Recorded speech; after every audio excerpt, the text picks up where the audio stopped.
और मेरे भाई क्या हाल चाल, कैसी हो बहन, कितना काम किया, नीचे कमेंट सेक्शन में लिखो। सबसे इंपॉर्टेंट चीज वही है। लेट्स से तुम्हारा काम बहुत बढ़िया जा रहा है भाई, धीरे धीरे इनकॉर्पोरेट करो फिजिकल हेल्थ। हवा की तरह निकल जाएंगे 10 साल, लेकिन उसके बाद जो मैटर कर रहा होगा वो है तुमने अपने शरीर के साथ क्या किया। और जितने लोग भी फाड़ना चाहते हैं इस टाइम पे, जो फाड़ भी रहे हैं, मैं आपको लिख के दे रहा हूं, जितना आप अपने आप को फिजिकली हेल्थी रखोगे उतना आप काम बेहतर कर पाओगे। जिसको प्रॉब्लम होती है भाई मैनेज करने में, हेल्थी अट्रैक्टिव जैक्ट कैसे बने, बैंक के लेवल पे काम भी कैसे करें, और भाई जो मेरे सारे गोल्स हैं उनको भी कैसे अचीव करें, वो उठा सकते हैं। अटैक मोड, उसके अंदर एक सिस्टम है बिकम पावरफुल, उसमें लिटरली यही चीज सॉल्व कर दी है कि 3 चीजों को कैसे आप मेंटेन करना है। कोर्स के अंदर पूरा एक्सप्लेन्ड है, लोग ऑलरेडी यूज कर रहे हैं, जो टास्क लिखते रहते हैं इसीलिए फोड़ रहे हैं। बाकी गोल्स कैसे अचीव करने हैं उसकी अलग टेम्पलेट्स पड़ी हैं, उनमें भी फाड़ के हाथ में रख दोगे। अटैक मोड उठाओ, आगे बढ़ते चले जाते हैं मेरे भाई। जी मेरे को 17 साल से मानसिक रोग है, जिसके कारण मेरी दवाइयां भी चल रही हैं। डॉक्टर के कहने पर मैंने हस्तक्रिया भी शुरू कर दी और तब से ही कर रहा हूँ। वो डॉक्टर है। ब्रह्मचर्य से स्मृति पवित्र होती है, ब्रह्मचर्य से डिप्रेशन दूर होता है। और तुम्हें ब्रह्मचर्य रहित करने के लिए हस्तक्रिया कह दी, यही तो मूर्खता है। कई बार करते हो? 3 दिन में 3 बार नशा हो गए। खून को मथ करके वीर्य बनता है। एक मनोवाह नाड़ी है अंदर, संचालित हो जाती है। कहीं वीर्य नहीं पूरे शरीर में, किसी डॉक्टर से पूछ लेना। आज से पहली बात बंद करो, हस्तमैथुन बंद करो, ठीक है? खुली हवा में सुबह 2-3 किलोमीटर दौड़ो, गोटे एडवाइस। सात्विक भोजन करो। एक चीज समझना, दौड़ना also is directly related to your sexual health and cardiovascular health, because cardiovascular health is also directly connected to your sexual health. भाई ब्लड कहां से पंप हो रहा है? अपेंडेज है टांगों के बीच में, वो टर्जेट कैसे होता है, स्वोलन कैसे होता है, क्या चीज है? ब्लड ही तो है ना। तो कार्डियोवैस्कुलर हेल्थ प्राइम लेवल पे बहुत इंपॉर्टेंट है। तब मैं एक यूरोलॉजिस्ट का आई थिंक पॉडकास्ट देख रहा था, तो उन्होंने एक बात ये कही थी कि एक्चुअली में इरेक्टाइल डिसफंक्शन सबसे पहला सिम्टम है, अर्लीस्ट सिम्टम है एक हार्ट अटैक के आने वाले सालों में। या तो वो कार्डियोलॉजिस्ट थे या फिर यूरोलॉजिस्ट थे, हो सकता है कार्डियोलॉजिस्ट ही हूं। अब मैं ये नहीं कह रहा हूं भाई ईडी का सारा सिम्टम कार्डियोवैस्कुलर हेल्थी है, डायबिटीज और अलग चीजें भी हैं, ओबेसिटी भी अनहेल्थीनेस ही होगी। इतनी महंगी महंगी लोग वॉचेस खरीदते हैं, हार्ट हेल्थ के लिए तो करते हो ना। हार्ट हेल्थ चेक कर रहे हो, हार्ट रेट देख रहे हो, रेस्टिंग हार्ट रेट क्या है, सब क्या मतलब है? आदमी का one of the biggest fears ये होता है भाई मेरी हार्ट अटैक ये सब ना है लाइफ में। कहां से पता चलेगा? सबसे इजी तरीका उसका है भाई सिंपल, एक बार ए से लेके बी तक अगर 1 किलोमीटर का वो हो, दौड़ के देखो। क्या नॉन स्टॉप पहली चीज दौड़ पा रहे हो कि नहीं पा रहे हो? लाइट जॉग भी करके देखो, ठीक है? फिर उसके बाद तुम दूसरा देखो तुम्हें कितना टाइम लग रहा है बिना रुके। अगर तुम एक बार में दौड़ पा रहे हो तो कितने टाइम पे पहुंच पा रहे हो, दूसरा मार्कर हो गया। 2 किलोमीटर दौड़ सकते हो कि नहीं दौड़ सकते आराम से। ये सब चीजें बताती हैं आपकी शरीर कितने लेवल से इग्नोर्ड था, पूरी हालत पता चल जाती है। लोग हाँफ जाते हैं बुरी तरह से, दौड़ ही नहीं पाते कितने। तो ये तो गोटेड एडवाइस है कि सुबह उठो भाई दौड़ो, 2 या 3 किलोमीटर तो कुछ भी नहीं है। हरी पत्ती वाला अधिक भोजन करो और राधा नाम जप करो। हरी ऑल्सो गोटेड एडवाइस। जितना ज्यादा आपकी डाइट में ग्रीन वेजिटेबल्स हैं, इन सब के बेनिफिट्स अपार हैं, साइंस में अपार हैं। बहुत ज्यादा बेनिफिट्स हैं। ग्रीन्स आपको बहुत खाने चाहिए, फ्रूट्स तुम्हें बहुत ज्यादा खाने चाहिए, जूस नहीं फ्रूट्स। और 1 महीना बाद हमारे पास आना, बताना कि 1 महीना अगर दौड़ रहा है रोज 2 किलोमीटर भी अगर दौड़ रहा है, हरी सब्जियां खा रहा है दबा के, राधा नाम जब। एक और चीज मैं बोलना चाहूंगा, काफी लोग होंगे शायद इस बात का मतलब नहीं समझते, तांत्रिक मेडिटेशन में भी लेके तुम किसी भी तरह की मेडिटेशन की बात कर लो, हम यहाँ पे कुल मिला के बात कर रहे हैं फोकस, ध्यान की।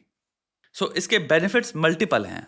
पहला बेनिफिट है आप अपने दिमाग में माया से दूर होते हो, क्योंकि आप कहते हो सत्य लेजिस से अभी रियलाइज्ड नहीं है बट नोन है।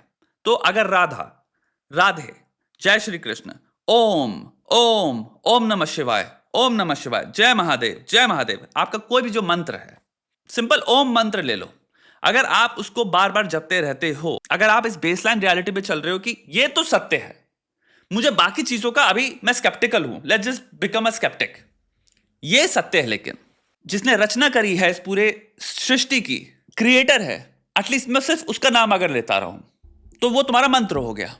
मंत्र से क्या होता है, जितना ज्यादा तुम नाम लेके रिकग्नाइज कर रहे हो कि ये सत्य है, ये सत्य है, ये सत्य है, तुम साइमल्टेनियसली दूसरी चीज क्या करते हो, तुम अपने आप को प्रैक्टिस करा रहे हो, रिहर्स कर रहे हो कि ये जितनी भी चीजें मुझे दिखती हैं ये इस सत्य के नीचे हैं। ये पहला स्टेप है मार्ग पे चलने का अध्यात्म के। Also to a great degree इसके साइकोलॉजिकल बेनिफिट्स अनेक हैं। हमने चीजों को एक डिजायर का रूप दे दिया, एक वैनिटी अटैच्ड है। जब तुम अपने अराउंड देखते हो कितने सारी चीजें तुम्हारे घर के अंदर हैं, ये यूटिलिटी कम सर्व कर रही हैं, वैनिटी ज्यादा। इन सब चीजों के बिना भी इंसान परफेक्टली ऑलराइट था लाखों सालों से। ये चीजें इंसान ने इंसानों के लिए बनाई हैं, हमें लुभाने के लिए। मोस्ट चीजें एक कॉम्बिनेशन है जिसमें हो सकता है 60% वैनिटी हो, 40% यूटिलिटी हो। अब जैसे आईफोन हो गया, आईफोन में श्योर एक स्मार्टफोन आपको मिल रहा है, बट आईफोन में मानो ना मानो 80 से 50% लोग वैनिटी के लिए ले रहे हैं। आईफोन के पीछे डिजायर है। मेरे कहने का मतलब ये है, जब आप नाम जप करते हो, कोई भी नाम जप करते हो, जय श्री राम जय श्री राम जय श्री राम जय श्री राम, आप क्या कर रहे हो? आप कह रहे हो ये सत्य है। मेरा आईफोन के पीछे जो मैं पगलाया रहता हूं, जो मेरे अंदर भाव आता है, मैं उस भाव से अब थोड़ा सा एक बड़ा भाव क्रिएट कर रहा हूं अपनी जिंदगी में, तो ऑटोमेटिकली इन चीजों का डीप्रायोरिटाइजेशन चालू होता है। तो मंत्र जप का मतलब ये है। मंत्र जाप के पीछे बहुत साइकोलॉजिकल रीजंस हैं। The process in itself will give you benefits and will make you understand why you're doing it. The process is the answer to the question. तो नेति नेति एक तरीका होता है अध्यात्म में। नेति नेति मतलब होता है ना ये सत्य है ना ये सत्य है। नेति नेति एक मंत्र जाप का ही दूसरा वर्जन है जिसमें आप कह रहे हो ये सत्य है, बाकी कुछ सत्य नहीं है। तो नेति नेति में है कि भाई ये भी सत्य नहीं, ये भी सत्य नहीं। अगर तुम यही कहते रहते हो इनफ टाइम्स अपनी लाइफ में किसी भी चीज को देख के, तो रिजल्ट क्या हुआ सब्सट्रैक्शन का? तुम ऑटोमेटिकली सत्य में पहुंच जाओगे। काफी लोग हैं जिनको लगता है शायद मंत्र जाप इन सब चीजों का कोई सिर्फ रिलीजियस या बाबा सिखा रहे हैं, इनसे क्या होगा। I understand that, I understand तुम क्यों सोचोगे, बट इसके पीछे एक मेडिटेटिव प्रॉपर्टीज हैं। दूसरा, आप पेशेंस सीख रहे हो, धैर्य सीख रहे हो। जितना ज्यादा आप एक चीज पे फोकस करना स्टार्ट करते हो, इस पे सेल्फ कंट्रोल पे रिसर्च है, प्रॉपर रिसर्च है। इसे मैं हवाबाजी की बातें नहीं कर रहा हूँ, साइंस की बातें कर रहा हूँ। जितना आप मेडिटेट करते हो या किसी भी चीज पे फोकस करते हो, ध्यान करते हो, जितने लॉन्गर पीरियड के लिए आप ध्यान करते हो, उतना आप क्या रिहर्स कर रहे हो, प्रैक्टिस कर रहे हो अगेन, ना कहने का प्रैक्टिस कर रहे हो डिस्ट्रैक्शंस को। अपनी बुद्धि जब ऐसे जाती है, क्योंकि हम इस वक्त इतने लेवल के सेंसरी हमने डिस्ट्रैक्शंस ले रखे हैं अपने समाज में, हमने क्रिएट कर डाले हैं, फोन में भरे हैं, आदत हमारी ऐसे पड़ी हुई है। तो अगर मैं 30 मिनट के लिए ध्यान कर पाता हूं एक चीज पे, राधे राधे राधे राधे राधे राधे ओम, सिर्फ ओम पे ध्यान है मेरा, पूरे दिन में तुम अपने ध्यान कभी कैलकुलेट कर सकते हो पेन पेपर लेके तुम्हारी कितनी चीज में जा रहा है? तुम अगर ये काउंट करते रहो, लाखों में लाखों वर्सेस 30 मिनट्स के लिए एक। अब तुम्हें लगता है इसके साइंटिफिकली स्पीकिंग बेनिफिट्स नहीं होंगे? होते हैं, सेल्फ कंट्रोल में इंक्रीज आता है। तो नाम जप का ये है मतलब, तुम एक मेडिटेटिव प्रैक्टिस में एंगेज कर रहे हो, ऑटोमेटिकली तुम कहना सीख रहे हो जिंदगी में इंपॉर्टेंस क्या है, ऑफ इंपॉर्टेंस क्या है। अब बात करें ढंग से मैस्टरबेशन के बारे में। तो गुरु जी ने जो चैस्टाइज किया है वो यही था कि भाई कैसा डॉक्टर है। ये पहला इंपॉर्टेंट पॉइंट है हमारे दिमाग में। इसको अगेन हेलो इफेक्ट के अंदर आता है। पॉपुलेशन जो हाईली प्रैक्टिस नहीं कर रही क्रिटिकल थिंकिंग, वो स्पेशली इस ट्रैप में फंसती रहेंगी। किसी भी इंसान को टीवी पे बस सफेद कोट पहनना है, वो एक सफेद कोट पहन के, लैब कोट पहन के कुछ भी कह सकता है कि इस टूथब्रश से ये होता है, डॉक्टर से प्रूव्ड। एसोसिएटिव क्यूज आपके इतने स्ट्रांग होंगे कि आप सिंपल एक सफेद कोट को देख के अपनी क्रिटिकल थिंकिंग शट ऑफ कर देते हो। आप पूरा doubt, scepticism, investigation, rationality suspend कर देते हो द सेकंड आप सुनते हो डॉक्टर ने ये कहा। चाहे वो डॉक्टर किस तरह का डॉक्टर है, किस चीज में डॉक्टर है, उसने जो पढ़ाई करी थी वो किन किताबों से पढ़ाया गया है। यानी कि अगर किसी ने 1980s में अपनी डिग्री खत्म करी है, क्या उसने 80 से लेकर 20 तक 40 साल में जो साइंस अपडेट हुई है मेडिसिन में, उसकी फील्ड में, क्या उसने वो रिसर्च से अपने आप को वाकिफ कराया है? ये एक बहुत बड़ा क्वेश्चन है, हमारे दिमाग में कभी आया भी नहीं होगा। एक अच्छा डॉक्टर का पहला मार्कर होगा जो भैया सारी नई रिसर्च अपनी फील्ड में जो आ रहा है उससे अपने आपको अपडेट करता रहता है प्रॉपरली। अगेन जैसे स्कूल में पढ़ाई करता था वो वैसे पढ़ाई करनी पड़ती है उसको, क्योंकि उसको अपनी जॉब में बेहतर होना है। बिकॉज साइंस में नई नई चीजें आती रहती हैं, ट्रीटमेंट डेवलप हो रहे हैं, नई नई चीजों को देखने की पता चल रही है, नई नई दवाइयां आ रही है, नई नई दवाइयों के इफेक्ट्स पता चल रहे हैं आपको, लॉन्जिट्यूडनल स्टडीज के रिजल्ट्स आ रहे हैं, पर्सपेक्टिव से आप चीजों को देख सकते हो। दूसरी फील्ड्स में जो इंटरलिंक्ड हैं तुम्हारी फील्ड से, उनमें जो चेंजेस आ रहे हैं, अपडेशंस आ रहे हैं, जिससे तुम्हारी फील्ड में फर्क पड़ता है। एक होलिस्टिक अप्रोच जिसे कहते हैं हमें मिलती है। अगर मैं यूरोलॉजिस्ट हूं, अगर कोई मेरे पेशेंट मेरे पास आया है, उसको पीनाइल रिलेटेड प्रॉब्लम्स हैं, तो उसको मैं कार्डियो के पर्सपेक्टिव से भी देख पाऊं, मैं उसको एक एंडोक्रिनोलॉजी के पर्सपेक्टिव से भी देख पाऊं कि मे बी क्या हार्मोन से प्रॉब्लम हो रही है, मैं उसको एक साइकोलॉजिकल पर्सपेक्टिव से देख पाऊं कि मे बी अगर ईडी के मुझे सिम्टम बता रहा है, क्या ये सीजनल डिप्रेशन चल रहा है, क्या ये इंसान सीजनल डिप्रेशन से सफर करता है, तो वो अच्छा डॉक्टर है।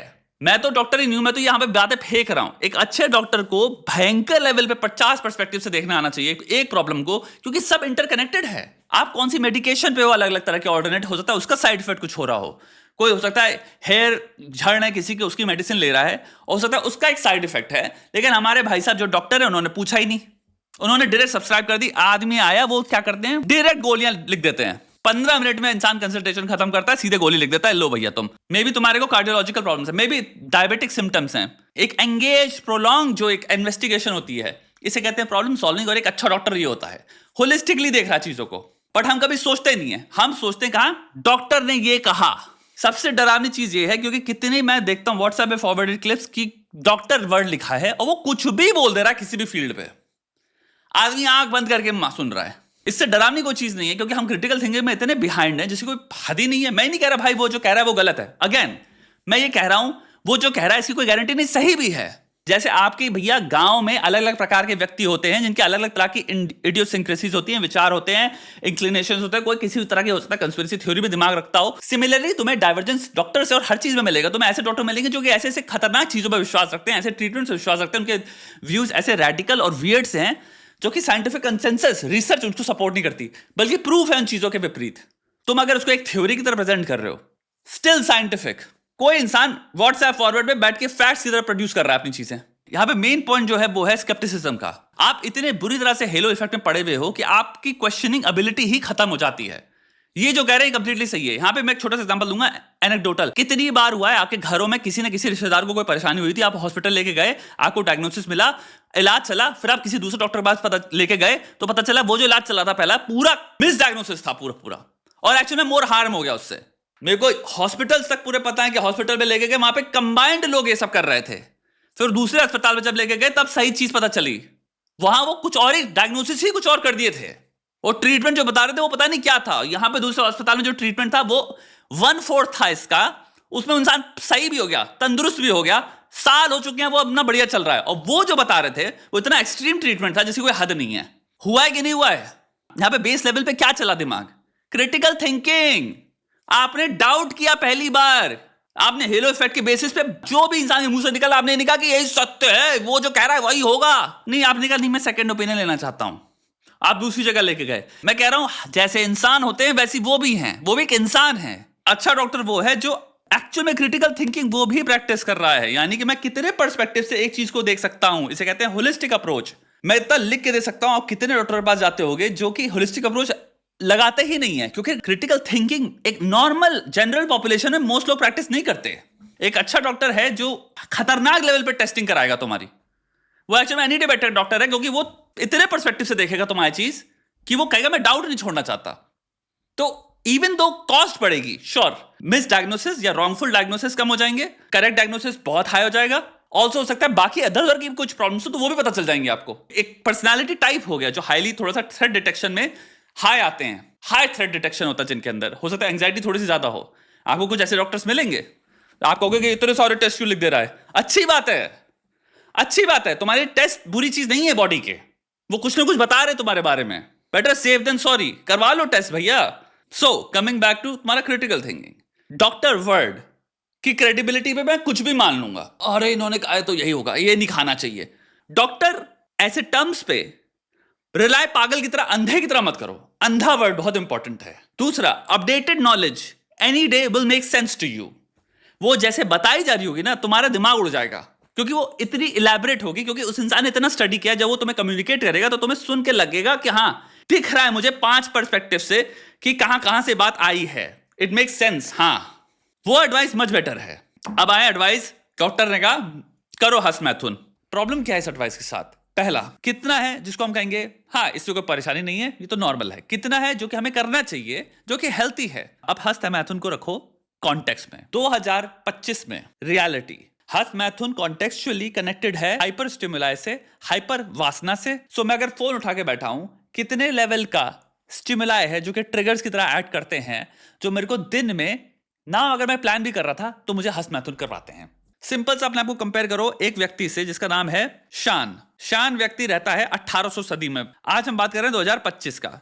शान उतना ही आदमी है जितना प्रतीक है। तो हम बात करें एक प्रतीक की और एक शान की। 1800 सदी में शान का कॉन्टेक्स्ट कंप्लीटली डिफरेंट है। यानी कि भाई वो सुबह उठता है तो आई थिंक वो काम पे जाता होगा, मोस्ट लाइकली भाई खेत में काम कर रहा है, तो दिन भर भैया वो काम कर रहा है, अपने पैर पे काम करता है, वेट उठाता है, भयंकर लेवल पे कार्डियो कर रहा है, भयंकर लेवल पे मसल ट्रेनिंग कर रहा है। वो घर आता है, खाना खाता है ब्रेक पे, परेशानियां भी हैं, स्ट्रेस फैक्टर्स भी हाई हैं, सोता है, प्रतीक 31 है, जॉब कर रहा है, सेडेंटरी लाइफस्टाइल है, यानी कि भाई आप 8 घंटे सोते हो, 8 घंटे आप चेयर पे बैठते हो, आपकी कोई फिजिकल एक्टिविटी नहीं है, आप उसके बाद थके हारे घर आते हो, आप शायद पिज्जा ऑर्डर करते हो या फिर कोई सड़ा वसा खाना ही आप ऑर्डर करते हो, या फिर आपने कोई सर्विस बांध रखी टिफिन की, वो भी हेल्थी, उसमें कुछ भी नहीं है, आपकी कोई मसल ट्रेनिंग नहीं है, कोई हेल्थी लाइफस्टाइल नहीं है, आप बैठे पड़े हो क्योंकि आप एक व्यक्ति हो, आपके दिमाग में आपको एक फाइट चाहिए, एक रिवॉर्ड को सीख करने के लिए। ये जो सीख करने की टेंडेंसी, एक रिवॉर्ड, इसको रीइंफोर्स करने के लिए डोपामिन रिलीज होता है। शान को पूरे दिन काम करना पड़ता है, उसको डोपामिन मिलता है जब शाम को उसको खाना मिलेगा बढ़िया स्वादिष्ट,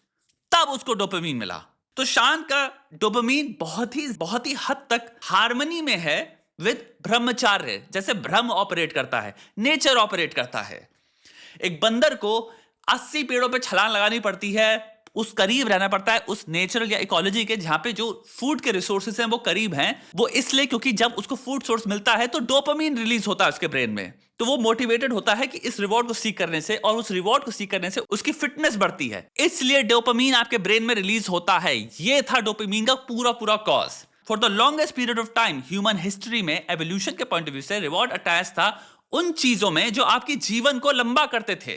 तो जब फल दिखता है तो दिमाग में डोपामिन रिलीज होता था और मोटिवेशन आती थी कि आप फल तोड़ें, क्योंकि फल खाने से न्यूट्रिएंट्स मिले, परिवार को मैं न्यूट्रिएंट्स दे पाऊंगा, संभोग से मैं अपनी पूरी जेनेटिक कोड को आगे ले जा सकता हूं।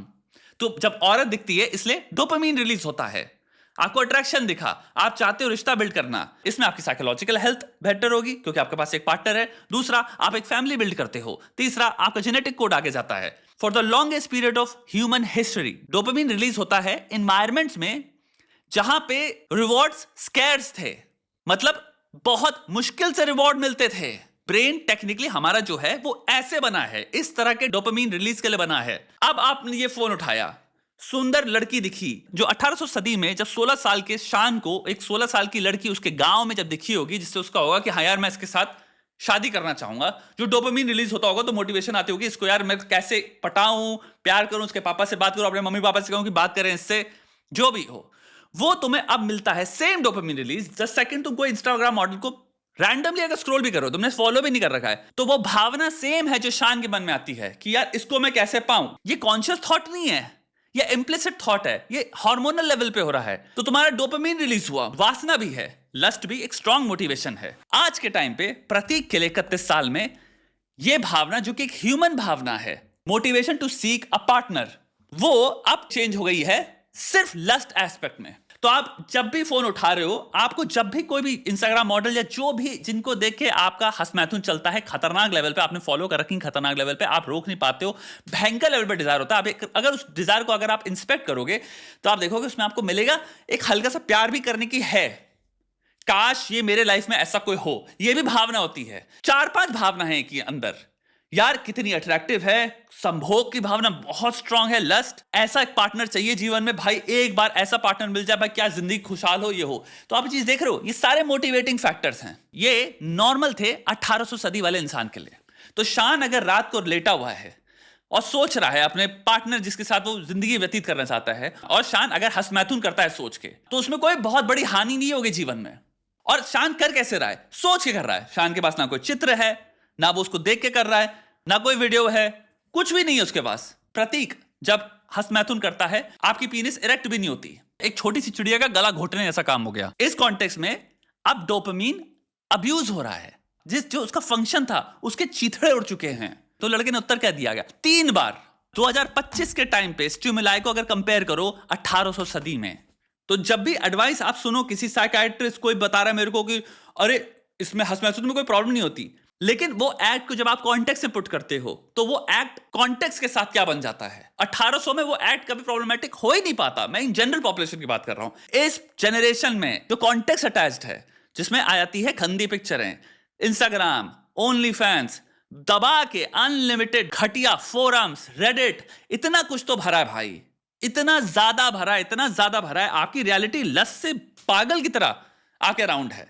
सारी एक्ट्रेसेस, मॉडल्स, वो खुद भी अपनी पिक्चरें डालती रहती हैं, गानों में गंदा बना भरा हुआ है, एक से एक फोरम है जहां पे पता नहीं क्या क्या फैंटेसियां। ये आपकी मेजर जिंदगी अब यही बन गई है ना। तो आपकी बायोलॉजी जो चीज के लिए बनी नहीं थी, इसको हाइपर स्टिमुला कह सकते हो, इसको आप कह सकते हो सुपर नॉर्मल स्टिमुलस। ये टर्म दिया था निको टिनबर्गन ने, जो कि एक डच बायोलॉजिस्ट थे, इनको नोबेल प्राइज भी मिला है। जब आप सुपर नॉर्मल स्टिमुलस या हाइपर स्टिमुलस से सराउंडेड हो तो हो क्या रहा है, आपकी कंडीशनिंग भी हो रही है। जितना तुम्हें रिवॉर्ड मिलेगा उतना तुम्हारा ब्रेन कहता है इस चीज को और करो। It's as simple as that. Dopamine जिस चीज के लिए बना था वो था एक चीज ऐसी प्राप्त करना जिससे आपकी जीवन, आपकी लॉन्जिविटी बढ़ेगी, हेल्थ बढ़ेगी। तो वो रिवॉर्ड हुआ करता था। ब्रेन को तो नहीं पता जो तुम रिवॉर्ड हंसमैथुन करके प्राप्त कर ले रहे हो एक हाइपर, एक फेक स्टिमुलाई से, वो एक्चुअली में कंप्लीटली डिफरेंट है जिस चीज के लिए वो फंक्शन था।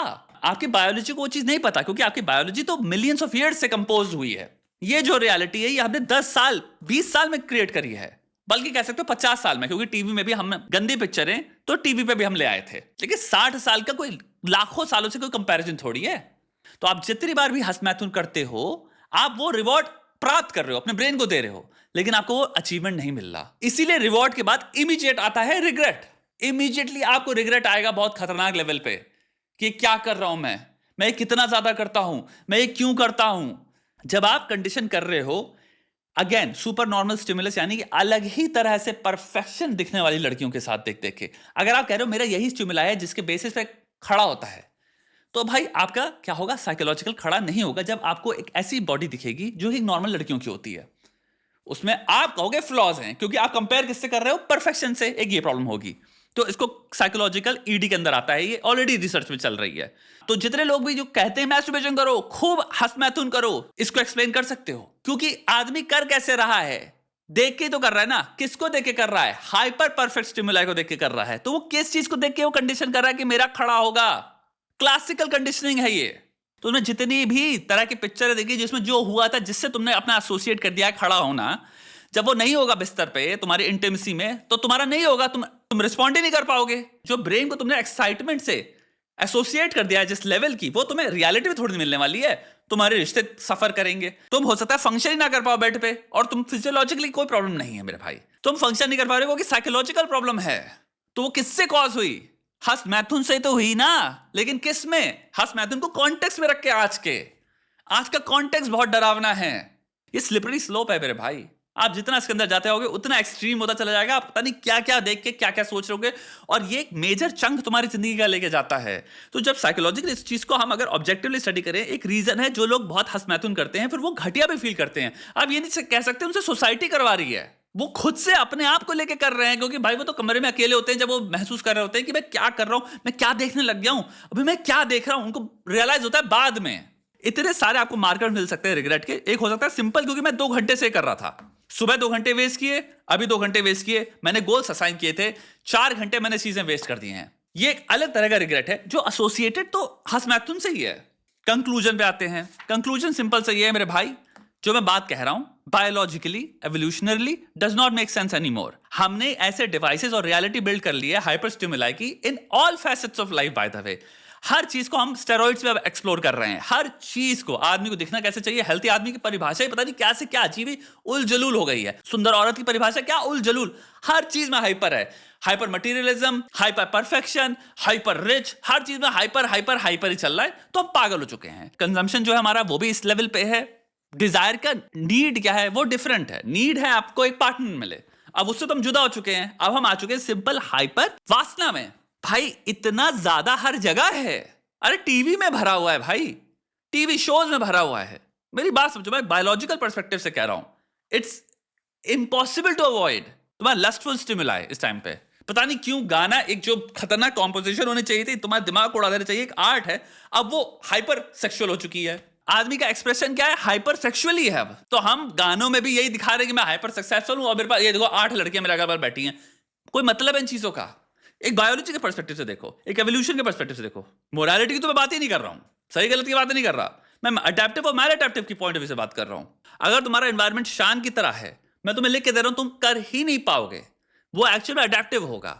भाई देखो, जो भी हंसमैथुन ना करे उसका भी नाइट एमिशन हो ही जाएगा। नॉक्टर्नल एमिशन कह लो, नाइटफॉल कह लो, कुछ भी वो हो ही जाएगा। एक बायोलॉजी अपनी जगह है, उसका फंक्शन अपना कुछ है, वो उस हिसाब से ही वर्क करेगी। अब नेचर से कंप्लीटली दूर होके एक अलग अपनी जिंदगी हमने इकट्ठी कर ली है जिसका नेचर से कोई रिलेशन नहीं है। अब हम बस हाइपर डिजायर, हाइपर सीकिंग, बस अभी मिल जाए और हम ऐसे जी रहे हैं भाई। अब तो उसमें दिमाग के परखच्चे उड़ेंगे। हम एडिक्शन खुद पैदा कर रहे हैं, हम एक्सट्रीमिटीज खुद पैदा कर रहे हैं, और वो एनवायरमेंट कॉन्टेक्स्ट से ही आती है। हस्त मैथुन को आप एनवायरमेंट और कॉन्टेक्स्ट के बिना देख ही नहीं सकते। तो हस्त मैथुन एक्सप्लॉइट होगा ही होगा। एक इनोसेंट एक्टिविटी जो बनी थी, डोपामिन रिलीज हो रहा है ताकि आप अपनी जिंदगी में एक पार्टनर ढूंढें और मोटिवेटेड हो उसको पाने के लिए, वो आप चेंज होकर पता नहीं ये बन चुका है। आप इमेजिनरी पार्टनर्स को देख के जिनको आप लाइक करते हो, मतलब क्या भावना क्या, यही तो है ना कि भाई मैं लाइक करता हूं, मुझे मिले काश से, लेकिन वो तुम्हें कभी नहीं मिलने वाली। तो तुम सिर्फ हस्त मैथुन करे पड़े हो तो तुम 3 या 4 बार या 5 बार कर रहे हो सकता है उसमें तुम्हारी साइकोलॉजिकल और फिजिकल हेल्थ की बहुत हानि हो रही है, बहुत दुर्गति हो रही है। इसलिए हस्त मैथुन आज के टाइम में, आज के एनवायरमेंट में बहुत हार्मफुल है। और जो कंट्रोल वे में कर रहा है, मैं उसकी बात नहीं कर रहा, जो हफ्ते में 1 बार कर रहा है, ठीक है भाई, कॉन्ग्रेचुलेशंस। जो hyper stimuli, supernatural stimuli, इन सबसे मुक्त है, कॉन्ग्रेचुलेशंस, आपकी बात नहीं चल रही है, बहुत बढ़िया। तो इस पे गौर करना, बाकी काम करो भाई।